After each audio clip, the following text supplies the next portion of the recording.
least the data as they're shared with us this evening, the questions that I would ask about these data are, what is happening in Zavala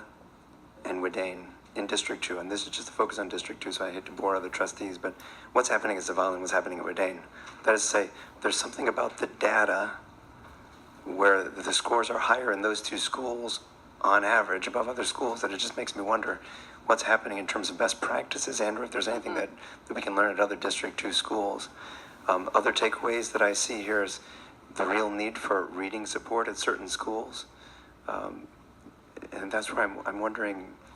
I think for us as trustees trying to stay the level of resources and policy, is there anything that we need to be doing as trustees to be making sure that schools that need support, for instance, in reading or in math or that certain student groups are getting those resources? Is there any policy and or decisions that we need to be making as a board to be getting the resources